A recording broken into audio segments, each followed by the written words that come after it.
Olá, pessoal, bem amigos dos Frontalizados aqui, bom dia, boa tarde, boa noite, Anderson falando, junto com meu amigo Freua, e hoje nós temos um convidado especialíssimo, eu acho que vocês vão gostar muito, tem muita história interessante para contar, e Freua, dê o seu bom dia aí, ou boa tarde, boa noite. Tudo bem, pessoal? Obrigado aí por mais a presença de vocês aí, mais um episódio.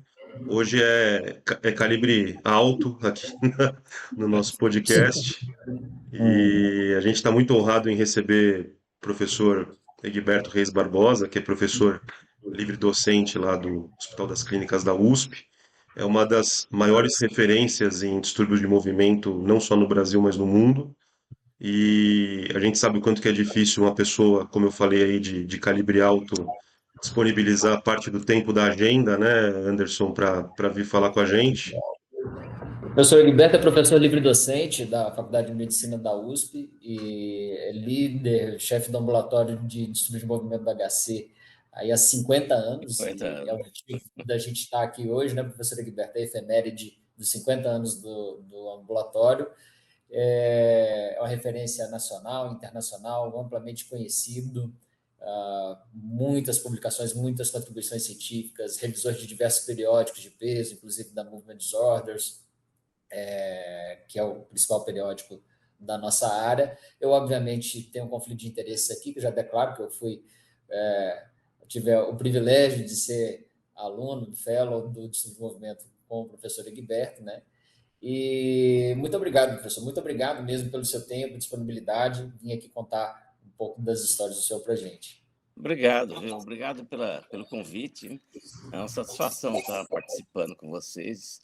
Estava dizendo anteriormente para o Freu que espero que a gente possa, passando essa experiência possa ser útil, né, para os mais jovens, né, ver a trajetória de vida, como é que as coisas vão se passando.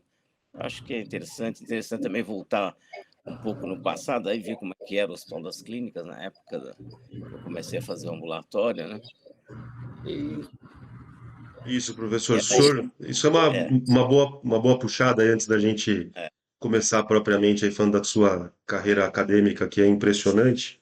Conta pra gente como é que era ali o HC 50 anos atrás. O senhor presenciou a história do HC, né? Faz aí um túnel do tempo pra gente, por então, favor. eu fiz faculdade de medicina aqui, na USP, terminei em 73, fiz 2 anos de residência na época, a residência de neurologia eram 2 anos só. Não tinha o ano de clínica médica, eram só 2 anos. E também não tinha esse exame seletivo rigoroso, né, como tem hoje, com muitos candidatos. Era uma entrevista. Na época, foi o professor Milberto que me entrevistou. Tinha mais uma colega de turma, né, a Lúcia Iracema Mendonça. E nós dois, e mais dois que vieram depois de fora. Quer dizer, tinha assim, os da casa, digamos, os da faculdade, faziam uma entrevista. Os que vinham de outras instituições faziam um concurso seletivo. Mas, assim, havia esse privilégio. Hoje não tem mais, né? Hoje, mesmo os formados aqui na faculdade participam do mesmo concurso para a residência. Bom, então foram 2 anos. Quando eu terminei a residência, eu a pós-graduação, né, estava começando a funcionar nos moldes em que foi instituída naquela época, né? Mestrado, doutorado, e eu entrei na pós-graduação, comecei a fazer o mestrado. Inicialmente o professor Baquez, que era meu orientador, depois eu me interessei em ver os pacientes com desde Wilson, o professor Canela, o professor Milberto me convidaram para ver esses pacientes. E aí eu adotei como tema do meu mestrado, eu aceitei, né, a sugestão deles de fazer em vez de Wilson. É uma linha de pesquisa tradicional aqui na neurologia, né, há muito tempo, desde a época do professor Canelas, década de 60. E aí, quando eu terminei a residência, eu estava começando a pós-graduação. E um ano depois, eu fui contratado como assistente do pronto-socorro. E o convite para fazer o ambulatório, esse ambulatório especificamente de estudo do movimento, veio do professor Canelas, do professor Milberto. Era um ambulatório que, inicialmente, né, assim, digamos, década de 60, começo da década de 60, ele já tinha assim, sido inicialmente estruturado para atender pacientes, para direcionar pacientes para cirurgia de doenças de Parkinson. Quando começou a neurocirurgia funcional, isso início da década de 70, o professor Canelas, o professor Zacks, o professor Pedro Henrique Longo, né, os Zacks, eles é que organizaram assim, aquele núcleozinho. O professor Canelas era o clínico e o professor Pedro Henrique e o professor Zacks eram neurocirurgiões. Então, foram as primeiras cirurgias estereotáxicas para tratamento de doença de Parkinson. Não existia ainda era pré-levodopa, né? Os pacientes tinham uma vida, assim, de limitações com a doença. Essas limitações apareciam logo nos primeiros 4, 5 anos de evolução, né? O paciente ficava praticamente incapacitado, não tinha os recursos medicamentosos que surgiram depois. E a cirurgia surgiu como uma opção para melhorar um pouco os sintomas. A única coisa que se usava naquela época eram os anticolinérgicos, né? Que era a droga disponível para tratar esses pacientes. Então, o ambulatório começou aí. Depois passaram-se alguns anos, o Dr. Daniele Riva começou a substituir os anteriores no ambulatório, e o ambulatório adotou aquele nome que até hoje persiste, o ambulatório de extrapiramidal. Aí eram pacientes com doença de Parkinson, alguns pacientes com distonia, com tremores, então ampliou um pouco o espectro, né, das doenças atendidas, né? O professor Daniele, ele hoje continua trabalhando no Cílio, né, tem consultório no Cílio. Conversei com ele recentemente, justamente para conferir alguns pontos dessa história, né? Ele foi para a França e o ambulatório não tinha nenhum responsável pelo ambulatório, foi para a França, ficou acho que 2 anos na França. E quando voltou, ele se interessou por uma outra área da neurologia, foi trabalhar lá no grupo do professor Raul Marino e começou a se envolver mais com o estudo de epilepsia. Então o ambulatório ficou assim, não tinha um coordenador do ambulatório. Aí depois veio o contemporâneo meu de residência, né, o Eduardo Azevedo. Como o ambulatório estava assim, não tinha nenhum coordenador, o professor Milberto convidou o Eduardo para fazer o ambulatório. Mas, infelizmente, o Eduardo ele teve uma morte precoce, muito jovem ainda. Ele ficou, assim, acho que se ficou 1 ano ou mais no ambulatório, foi muito. Acho que ficou talvez menos de 1 ano. E aí o professor Milberto me convidou para assumir as atividades do ambulatório. Isso foi em 1976. Eu tinha voltado do primeiro congresso de neurologia que eu fui, em Salvador, e a terra do Anderson, hein? Não é bem na terra, né? Mas terra adotiva, né? Terra que adotei.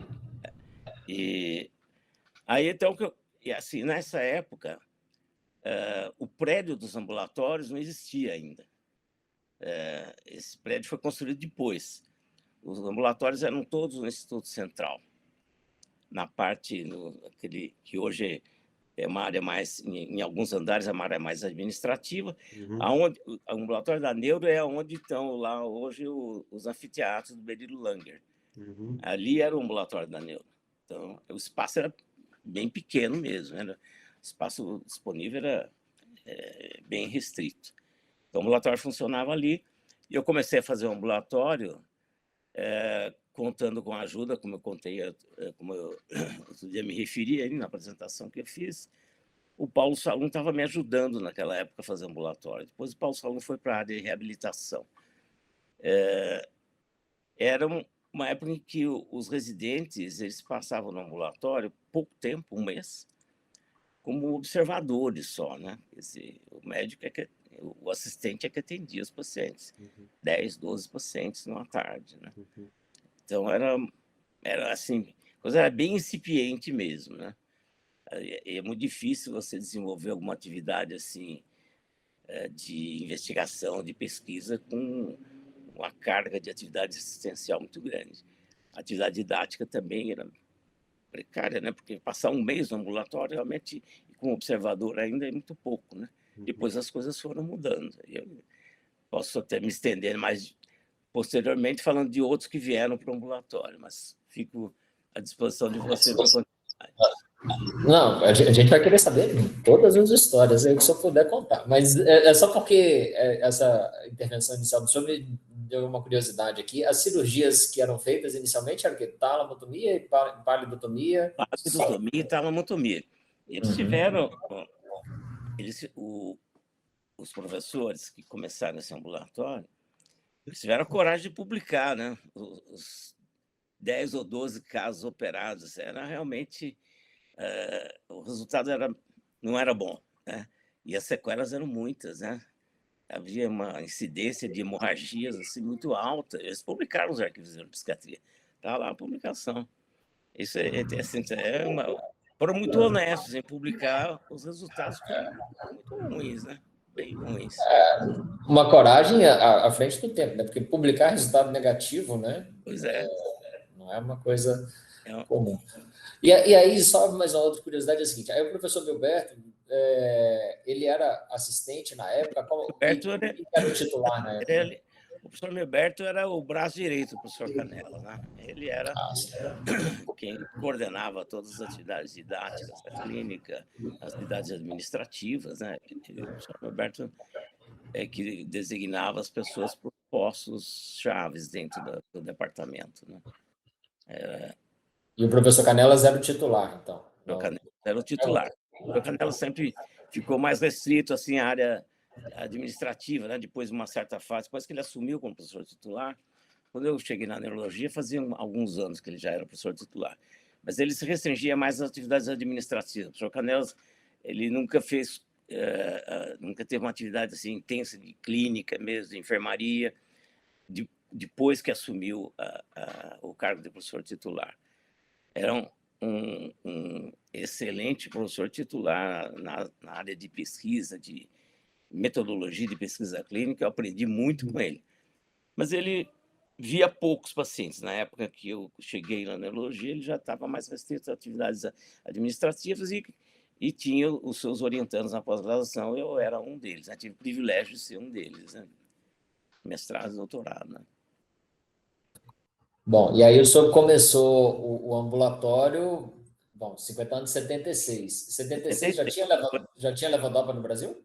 Então, a levodopa estava chegando. Isso, assim, a chegada da levodopa foi ainda na época que o Daniele Riva estava aí, esse início dos anos 70, né? Os primeiros pacientes com levodopa foram tratados inicialmente com a levodopa sem o inibidor da dopa descarboxilase. Então, eram doses 4, 5 vezes mais altas de levodopa. Os pacientes tinham uma tolerância muito baixa, né? Porque isso na náusea tem efeitos periféricos, né? Náuseas, vômitos. E na época que eu comecei o ambulatório, tinha recém-chegado a formulação levodopa mais inibidor de dopa descarboxilase, que era carbidopa, no caso era o Cinemet, que tinha na época, e o Prolopa com a bezerazida. Isso mudou muito, né? Lógico que já havia uma resposta boa com a levodopa sem o inibidor, mas a resposta com o inibidor permitiu uma tolerância muito maior, uma otimização dos resultados, né? Da melhora. Tanto que, quando o Eduardo, que me antecedeu, ele levou para esse trabalho em Salvador, em 76, um estudo dos casos iniciais tratados com levodopa e carbidopa. Apresentou nesse congresso em Salvador, né? Era bem o início mesmo. E como é que foi? Foi assim, aquela coisa meio tempo de despertar, igual no livro? Então, isso aí. Toda vez, eu sempre comento, é semelhante. Só que assim, no tempo de despertar eram pacientes com parkinsonismo pós-encefalítico, né? E esses pacientes eram mais propensos a desenvolver os efeitos colaterais de cinesias intensas mais precocemente. Ao passo que, naquela época, os pacientes com a doença de Parkinson, né, idiopática, digamos, eles tem aquela período de lua de mel é bem mais extenso, né? Bem mais extenso, 4, 5 anos. Então foi realmente revolucionário, né? A vinda da levodopa foi realmente...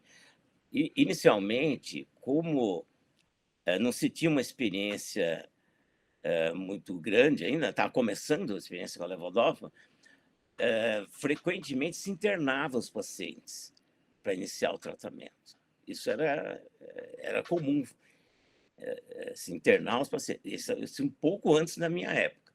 Digamos, eu comecei em 76, mas nos primeiros anos da levodopa era comum internar os pacientes para iniciar o tratamento. Uma droga assim, nova, né? Ainda pouco conhecida, né? Mas aí começou a era da levodopa, que mudou totalmente, radicalmente, né, o tratamento da doença.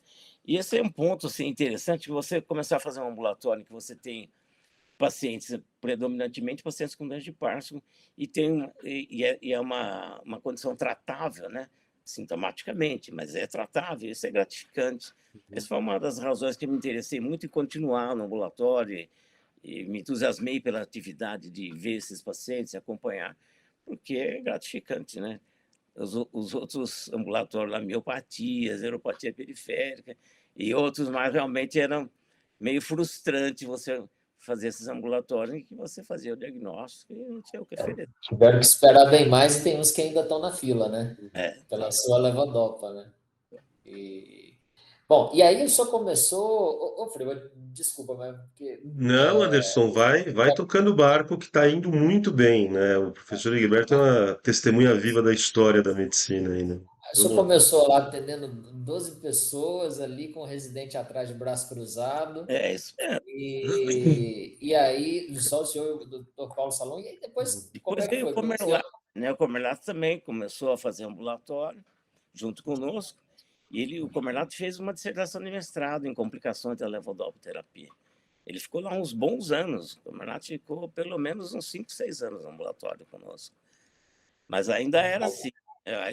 O Comerlato foi o primeiro, a primeira atividade acadêmica no ambulatório foi a tese do Comerlato. Aí, pegando o gancho do Comerlato, eu queria que o senhor comentasse aí como é que foi se desenvolvendo ao longo dos anos ali, para chegar na proporção que chegou hoje. Então, mas o Comerlato ficou alguns anos, o Paulo Salum também ficou alguns anos, depois eles saíram.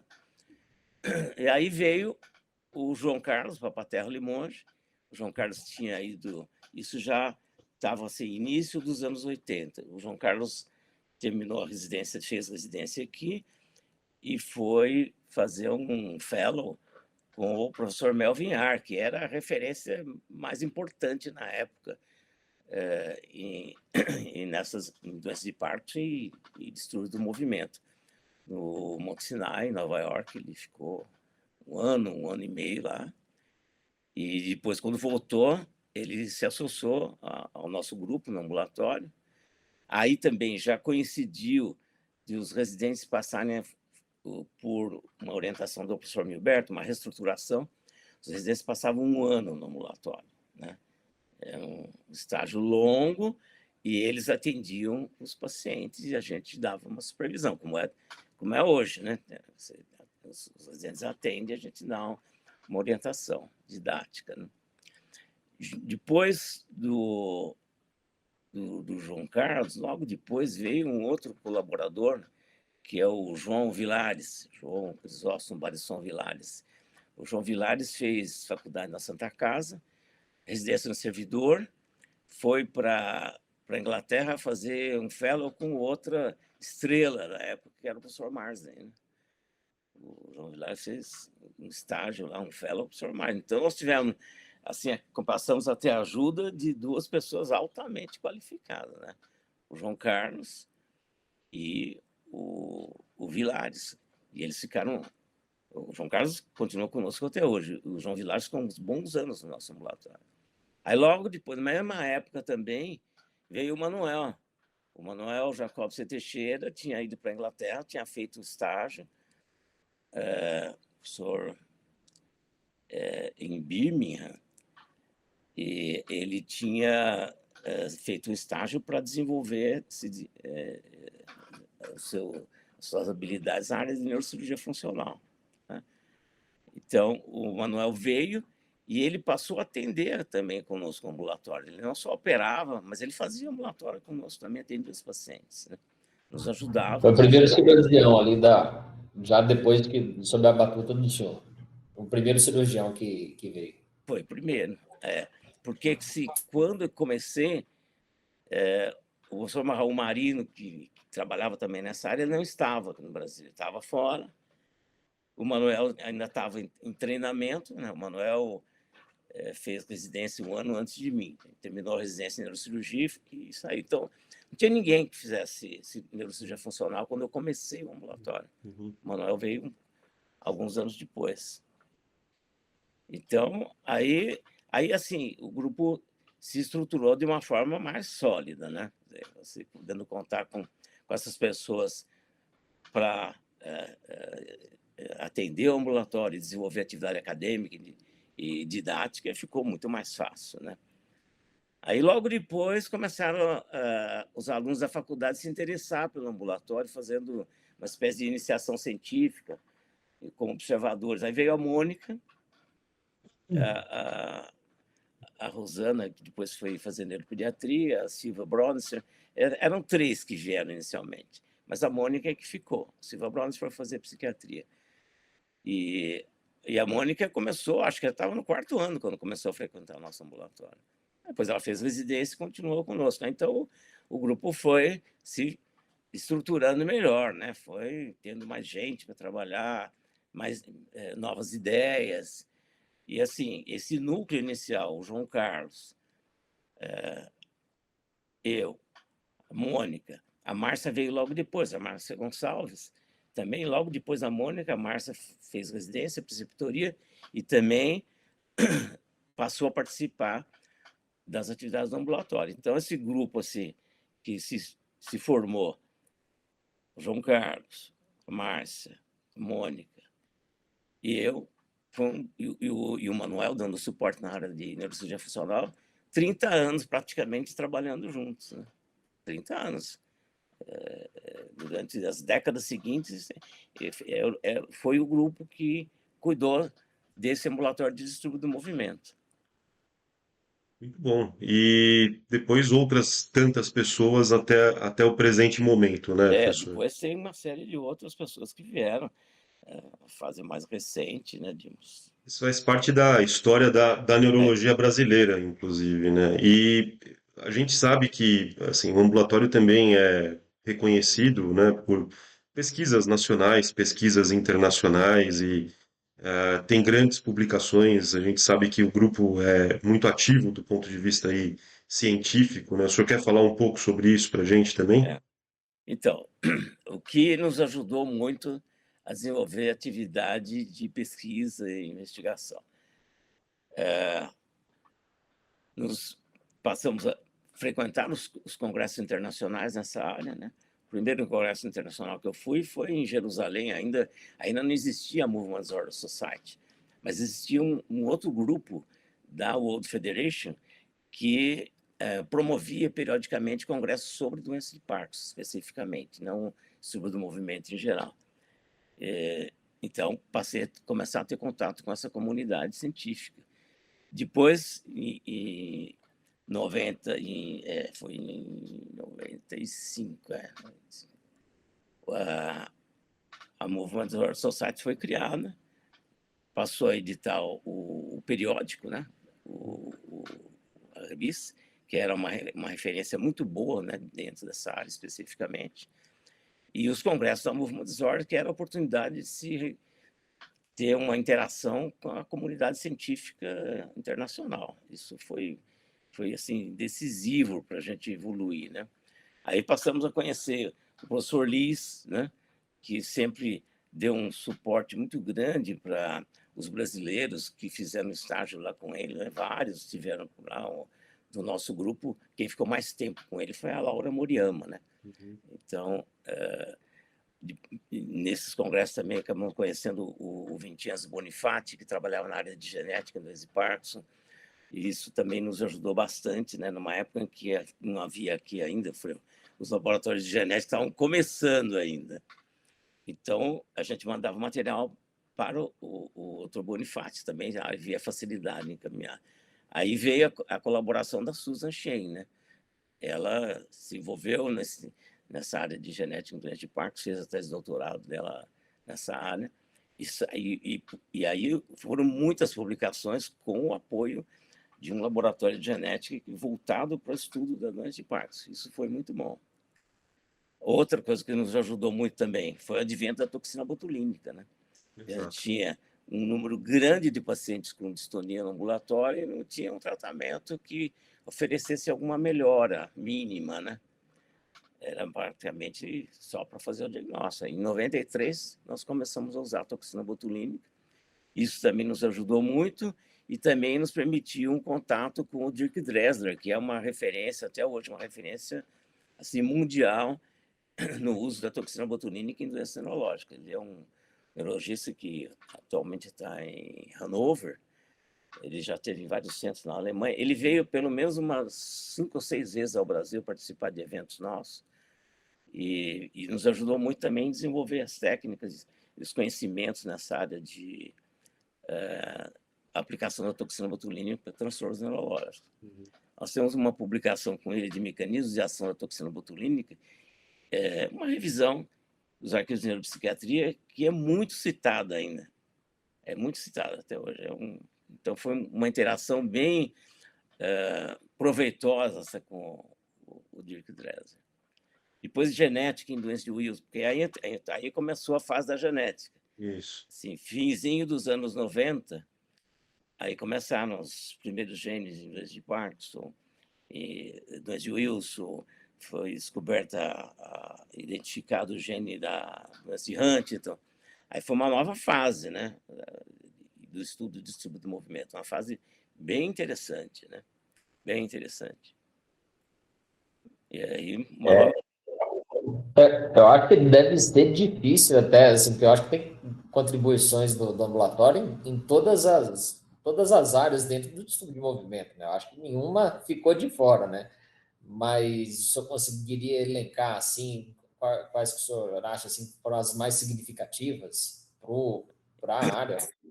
Eu acho assim que, além dessa que eu mencionei, genética, né, os estudos clínicos, a neuroimagem, né? A neuroimagem foi o avanço nos conhecimentos da neuroimagem foram espetaculares e para nós foram muito interessantes. Nós tivemos temos até hoje uma interação muito grande com a radiologia e os estudos de neuroimagem, inicialmente a tomografia de crânio, depois a ressonância magnética funcional. O Leandro Lucato, da radiologia, fez a tese dele de doutorado em neuroimagem em doença de Wilson, né? Então, foi uma área que trouxe assim, um desenvolvimento muito grande. A neuroimagem, assim, voltando bem lá no passado, quando eu fiz residência de neurologia, não tinha tomografia de crânio. Então, assim, era primitiva a coisa, né? Assim, você via pacientes no pronto-socorro que vinham com AVC, que você não tinha a possibilidade de saber se era um AVC isquêmico, se era um AVC hemorrágico. Assim, era pura clínica, né? Então, a neuroimagem foi um avanço considerável. Nós tivemos muitos estudos publicados em neuroimagem, muitos. Depois, com o Edson Amaro também, a neuroimagem funcional, publicamos muito nessa área. Teve várias orientandos na nossa área que fizeram estudos em neuroimagem, inclusive a Natália, que foi sua contemporânea, a Natália Novaes, né? Então, ela fez um estudo de neuroimagem funcional em pacientes com tremor essencial. Então, foi uma área assim, muito produtiva, a área de neuroimagem. Legal, professor. A Natália é da minha turma. A Natália é uma querida, está lá na França agora, né? Então, Exatamente.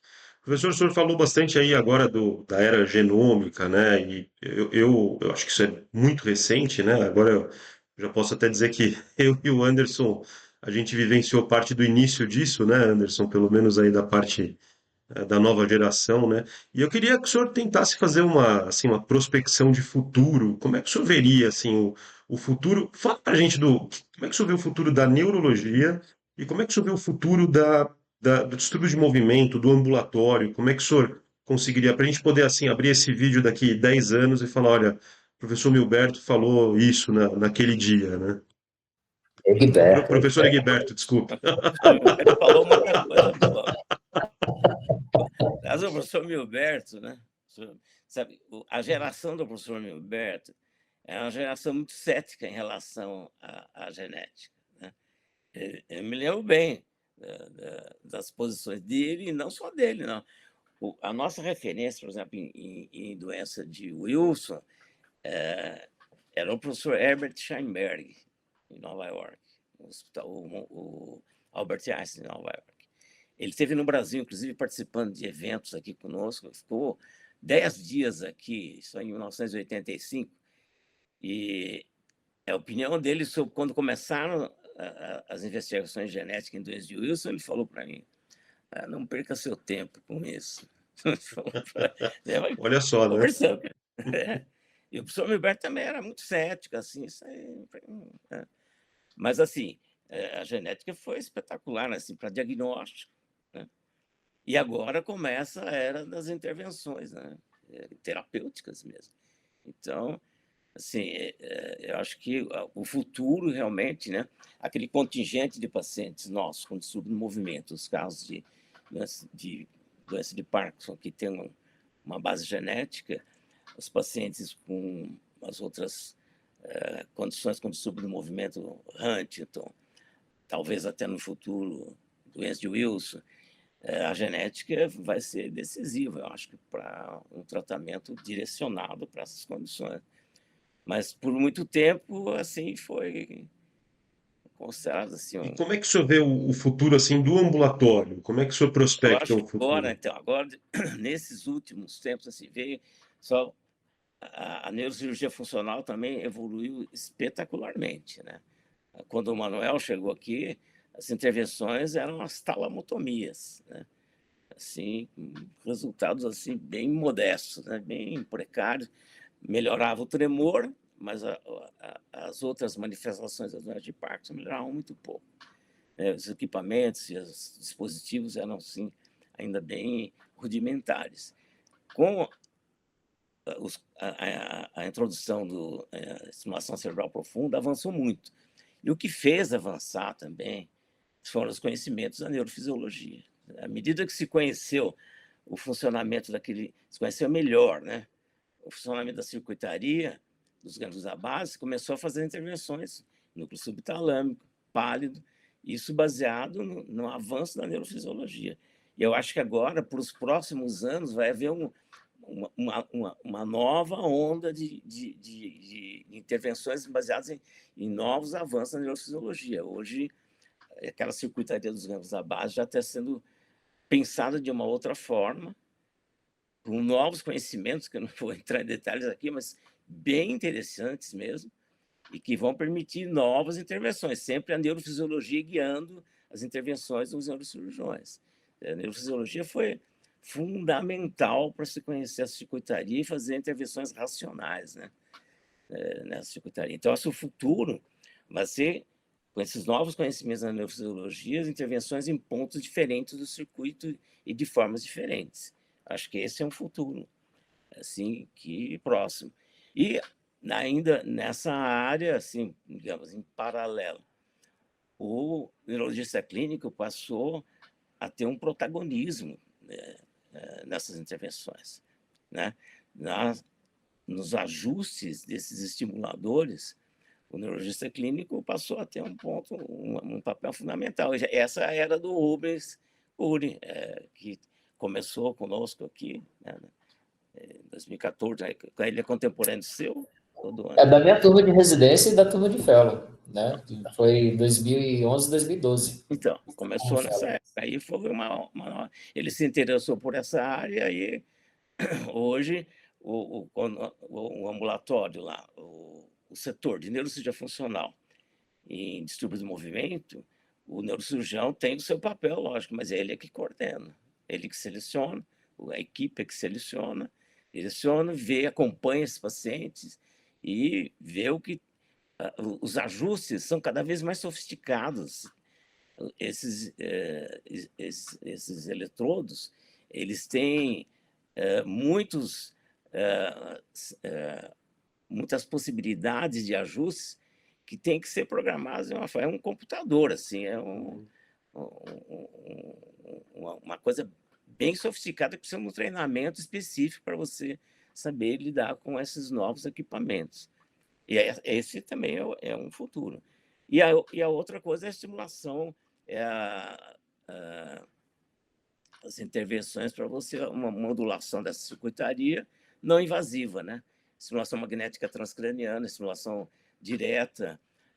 Agora tem também a possibilidade de você fazer também as ondas de choque, que tem no setor de reabilitação da Vergueiro, tem lá um pesquisador que está trabalhando com ondas de choque, não só para condições ortopédicas, mas também para condições neurológicas. Então, assim, essas intervenções, a neuromodulação, foi criado, o Rumis criou na academia um setor, um departamento científico de neuromodulação, que também é o futuro, né?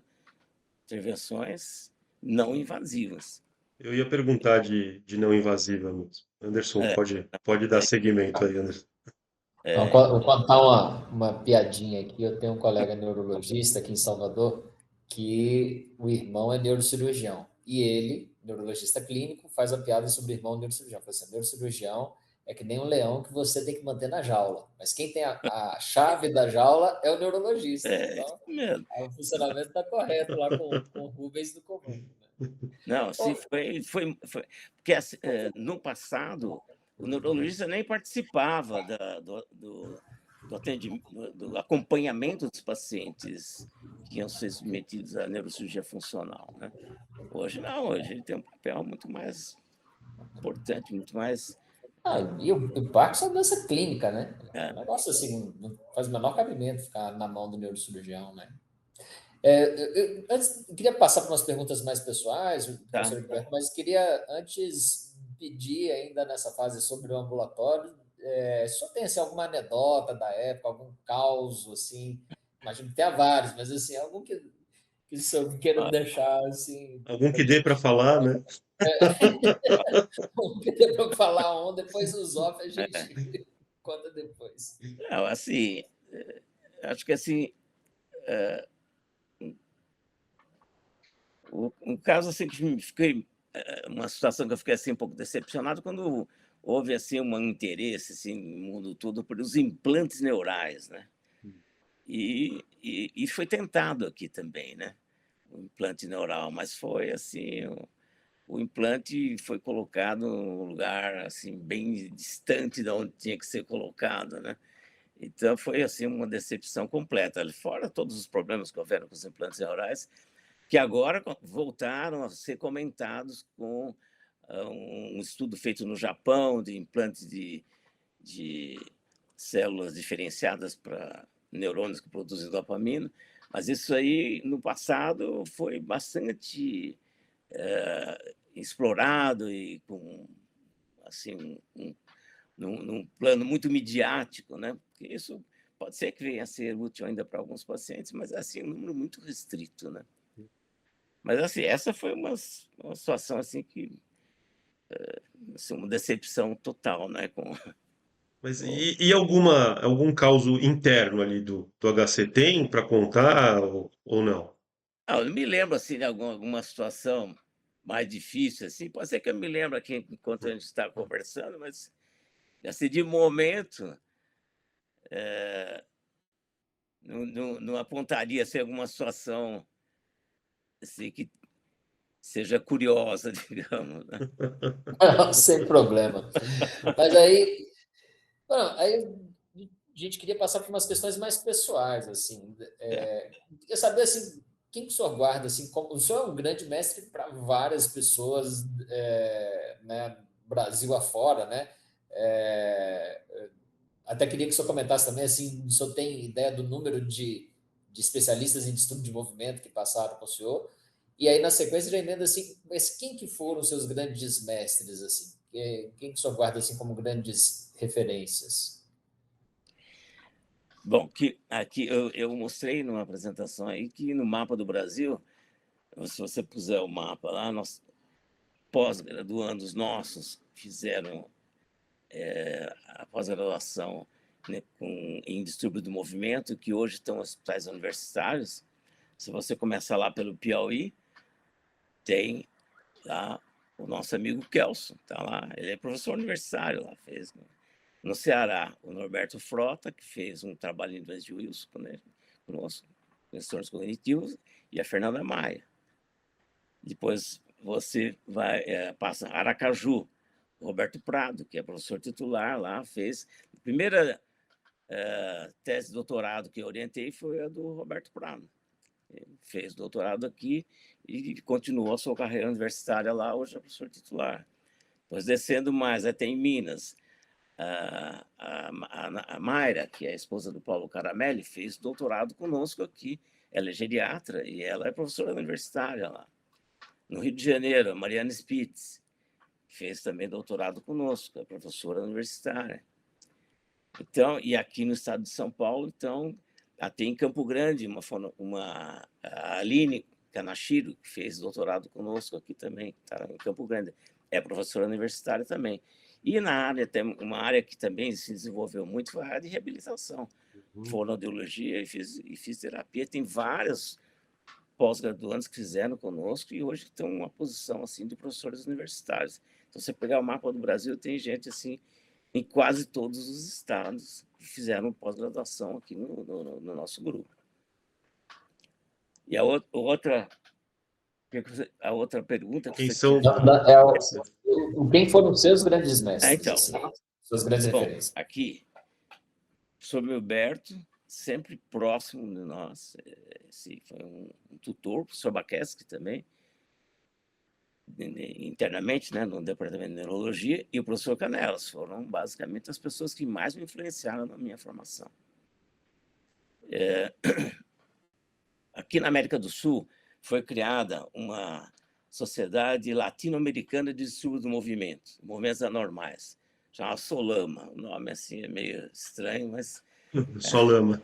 ela depois foi substituída pela seção americana da Movement Disorder Society.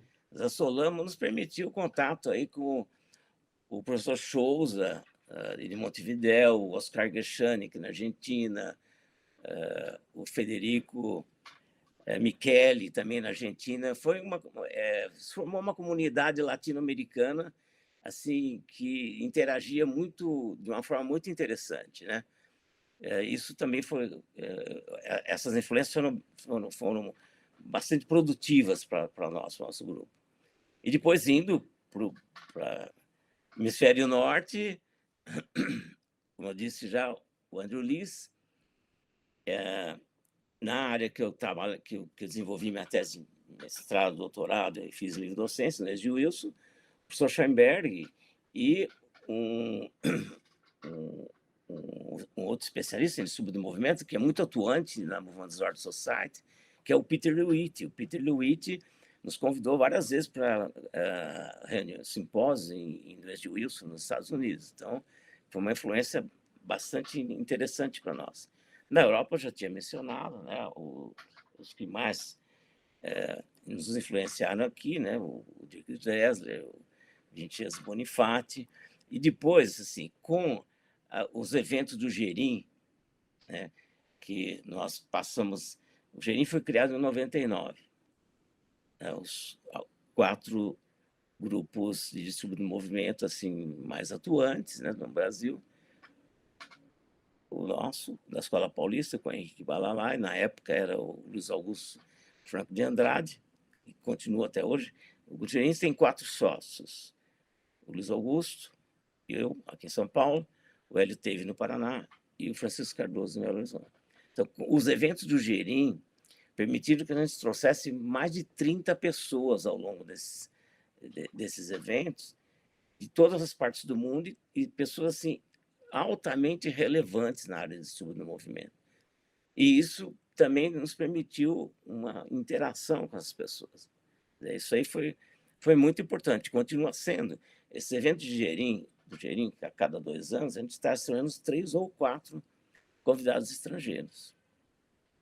Alguns, o Andrew Lees veio em quase todos esses eventos, mas a gente sempre vai mudando, sempre vai variando. tem uma lista enorme de pessoas que vêm, trazem a sua contribuição, permite a interação, depois vai algum fellow, vai para o serviço de alguns desses que participaram dos nossos eventos. Isso tem sido muito importante para nós. Um dos mais marcantes, que em 2016, né, já faz 2 anos, em Natal, o professor Fan esteve aqui. Uhum. Né? O professor Stanley Fan, que é uma referência, agora está doente, está afastado, mas ele esteve em Natal. Assim, pessoas desse nível que participam dos eventos, traz a sua contribuição e permite estabelecer uma interação com eles a nível internacional. Né?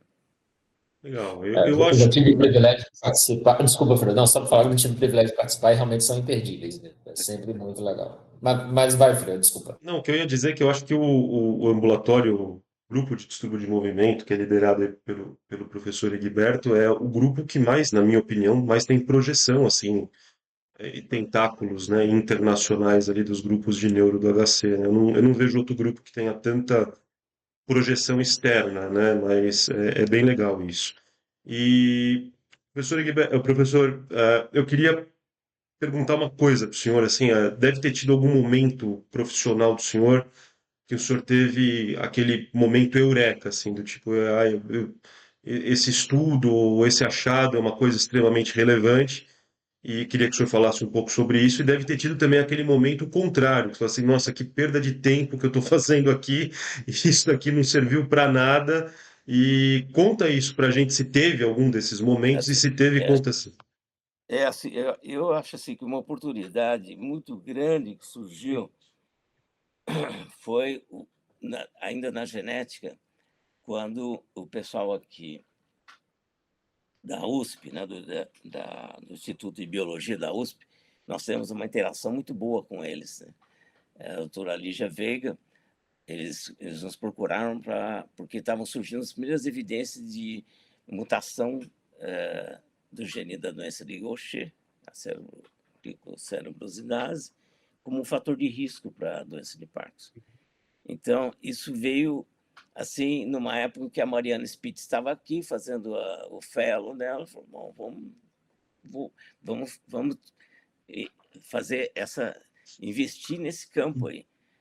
E aí fizemos esse estudo, publicamos inicialmente, e depois os nossos dados foram para um estudo multicêntrico, que foi coordenado lá nos Estados Unidos, pela doutora Ellen, eu não me lembro o sobrenome dela, mas é assim, esse estudo multicêntrico foi o que determinou realmente, mostrou que definitivamente essas mutações para a doença de Gaucher eram um fator de risco para a doença de Parkinson. E esse estudo foi publicado nada mais, nada menos no New England. Né? Então, isso aí acho que foi assim, a oportunidade, né, na ocasião, de surgir aqui, vamos trabalhar com ele. E a coisa realmente... Erland Sidransky, a doutora Erland Sidransky era a primeira autora desse estudo multicêntrico. Né? Acho que esse foi, se tem algum momento eureka, acho que esse aí foi realmente uma coincidência. Assim, de um fellow procurando uma área para fazer um estudo, né? Um tema para pós-graduação, a doutora Lígia, e depois, internacionalmente, o tema, o interesse que ganhou, né? E continua, né? Continua. E que gerou uma publicação no New England, né? New England. Um absurdo. Tem uma tese de doutorado que sai no New England, né? É um feito, realmente. Marcado. Marcado. Agora, situações assim, uma coisa que é muito frustrante é assim, você orientar uma tese de mestrado, uma dissertação de mestrado, uma tese de doutorado, e aquilo não ser publicado. Isso eu acho que perda de tempo. Isso já aconteceu mais de uma vez. Né? Assim, aquele esforço todo, você está ali próximo, né, do orientando, corrigindo, às vezes escrevendo as coisas. Tem dissertações de mestrado que eu acabei eu escrevendo, porque as coisas não davam, há prazos, né, para isso. Isso é muito frustrante, é realmente bem desagradável. E situações assim de vexame, você está numa banca, né, ou qualificação, ou mesmo de defesa, e ouvir as críticas, né, porque você como orientador, veste a carapuça, né? essa situação eu já passei algumas vezes, não gosto nem de me lembrar, viu? Aproveitando um pouquinho do que o senhor falou, ah, o senhor tem uma experiência incrível em relação a isso, em orientação de dissertações de mestrado e tese de doutorado, né? E o senhor disse agora aí que teve algumas que foram frustrantes, né? Como é que o senhor acha que, assim, para quem orienta, né? Como selecionar um aluno de mestrado ou de doutorado? O que que o senhor acha que falhou nesse cenário? O que que poderia ter sido corrigido? Eu Como... acho assim, que assim, é uma coisa que eu já tenho tentado implantar há algum tempo. Quem se propõe a fazer um trabalho em nível de pós-graduação, já tem que começar a publicar alguma coisa, escrever e publicar e submeter a uma revista antes que a coisa caminhe para a defesa, né? Se não tivesse... E a faculdade agora, né? As pós-graduações no Brasil estão exigindo cada vez mais isso. Assim, uma tese de doutorado é baseada em publicações, basicamente isso. Como foi a do Anderson? Quando o Anderson defendeu a tese de doutorado dele, já tinha publicado inúmeras Algumas, né? partes da tese, já estavam todas publicadas. Acho que tem que ser assim. Tem que ser assim. Legal. Isso evita essas situações desagradáveis. Você chega no fim, não foi publicado, o material fica lá, uma perda de tempo enorme, né? E a pessoa sai com o título, né? Mas eu acho que tem que ter a contrapartida, tem que ter uma publicação, né?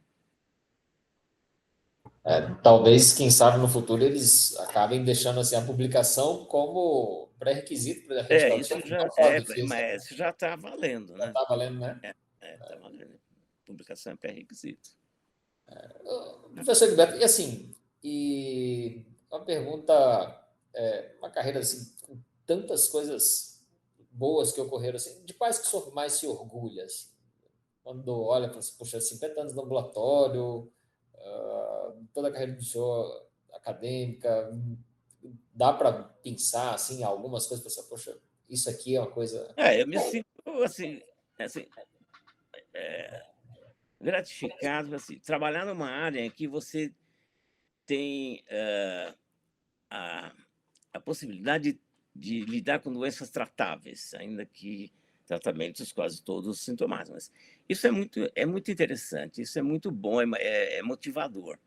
Se tratar doenças de Parkinson, pacientes com distonia, com toxina botulínica, as cirurgias para doenças de Parkinson, para distonia também, que agora, aquelas formas generalizadas, que agora se pode usar a estimulação cerebral profunda para melhorar esses pacientes. Eu acho que é uma área assim, muito gratificante, porque você realmente tem uma, uma possibilidade de ver a melhora do paciente, né? Isso é... E assim, a produção científica que veio, foi, foi colocada pelo grupo, acho que é uma coisa assim, para mim, assim, me sinto realizado pelo que, como o ambulatório se estruturou e evoluiu e praticamente cumpriu tudo aquilo que se espera, né, de um serviço universitário. Você dá uma assistência de boa qualidade para esses pacientes, porque o ambulatório está estruturado, os residentes atendem, mas tem toda a cobertura de orientação dos assistentes. Então, os pacientes se sentem relativamente bem atendidos dentro das limitações do serviço público. Então, a área assistencial, nosso ambulatório é um ambulatório que funciona muito bem, a área assistencial. A didática também funciona bem, entendeu? Você dá um bom curso para os residentes, para os fellows, tem esse curso do distúrbio do movimento online, que a Mônica e o Rubens organizaram. Se oferece também a disciplina de distúrbio do movimento na faculdade. Nós somos, o Rubens e eu, somos orientadores plenos na pós-graduação. Para quem quer fazer uma pós-graduação, tem essa possibilidade. Curso de toxina botulínica a gente está fazendo. Então, com a Sara que teve a ideia de criar esse curso também, mais prático, né, do que teórico. Então, assim, você oferece possibilidades de ensino bastante diversificadas.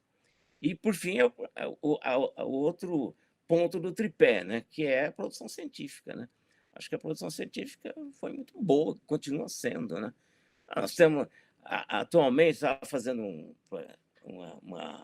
uma lista dos os projetos que estão em andamento, tem mais de 20 em todas as áreas. Em Parkinson, em West Wilson, em Huntington, em tremor essencial. E, sim, estão em andamento. Isso Legal. me deixa bastante satisfeito e ver que a coisa continua, o grupo continua produzindo com a mesma eficiência, né? E, professor, deixa eu fazer mais uma pergunta aí para o senhor. Com todas essas horas de voo aí, o senhor certamente com uma carreira aí de acertos e erros, né? Com certeza mais acertos do que erros. O que que o senhor daria de dica para os mais jovens? Tem alguma frase, alguma dica especial que o senhor deixaria aí para quem está começando, para quem se interessa, por exemplo, na área de estudos de movimento? O que que o senhor deixaria de dica para os bebezinhos? Acho que assim, para quem quer fazer essa área, com o objetivo de ter assim uma atividade profissional em que ter uma inserção melhor no mercado, eu acho que é uma área muito interessante, né? Eu acho que você, com os recursos que tem nessa área, você pode assim dar uma assistência muito boa para os pacientes na clínica privada. Acho que esse é um aspecto interessante. Agora, para quem quer investir na carreira acadêmica, aí já tem que ter você tem que ter uma disponibilidade de tempo para você tocar um projeto de pesquisa, né? E aí, assim, cada um vem com um objetivo um pouco diferente, né? Quando vem o pessoal que vem fazer o estágio conosco, o fellow, alguns vêm realmente para melhorar a qualificação profissional, outros vêm já com o objetivo de desenvolver uma atividade acadêmica. Aí realmente você tem que dedicar um tempo, e eu acho que quem quer levar essa atividade acadêmica mais longe tem que começar a interagir com a comunidade científica internacional, e isso é fundamental. E não é muito fácil fazer isso trabalhando, né? Você tem que tocar sua vida profissional, né? O seu sustento e dedicar um tempo, é um tempo para a vida acadêmica, que é um investimento, né? Você tem que vir com esse propósito, não, e isso não é muito fácil no nosso país, você sabe muito bem disso. Felizmente, né?